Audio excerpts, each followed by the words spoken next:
আমরা কারো কথা ভাবি না, কারো কথা চিন্তা করি না, চিন্তা না করে আমরা অনেক কিছু করে থাকি। আমি বলতে চাই আমার এই চ্যানেলটিকে আপনারা সাবস্ক্রাইব করবেন, বেদনা ভরা মন আমার আইডিটাকে ফলো দিবেন, এতে আমারও উপকার হবে, আপনাদের কোনো ক্ষতি হবে না। আমি বলতে চাই আমরা নামাজে যাই, মুসল্লিগণ নামাজে যাই, যাওয়ার সময় অনেক মানুষ আছে কমজোরি, শরীরে শক্তি এরকম নাই, অজু করে নামাজে দাঁড়ায় সূরা বাকারা ইমাম সাহেব পড়তে পড়তে পড়তে পড়তে অন্য অন্য বড় বড় কেরাত পড়া শুরু করে।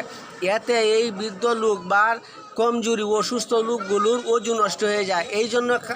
এই জন্য কার কী হবে এটা আপনারা ভেবে দেখুন। জানাজা পড়াতে যায়, জানাজা পড়ানোর সময় কথা বলতেই থাকে। একজন লোক যায় জানাজা পড়ার জন্যে, অজু করে যায়, এই জায়গায় যে অজু নষ্ট হয়ে যায়, কথা আর শেষ হয় না। তে আবার উজু করতে যায়, আয়সা দেখে জানাজা শেষ হয়ে গেছে, তার মনে কষ্ট পায়। তে আপনারা এরকম কমজোরি অসুস্থ লোকদের কথা চিন্তা করে হলেও ছোটো সূরা পড়ে নামাজ পড়ার জন্য চেষ্টা করবেন এবং জানাজার মধ্যে কম কথা বলার চেষ্টা করবেন। অল্প কয়েকটা কথা বলে যেন মানুষের মন জয় করা যায়, মানুষ যেন অস্থিরতা না ভোগ করে, মানুষ যেন ধৈর্য হারা না হয়, এরকমভাবে দুই একটা কথা বলার মানে চেষ্টা করবেন। আর ছোটো কেরাত দিয়ে আপনারা নামাজ শেষ করবেন।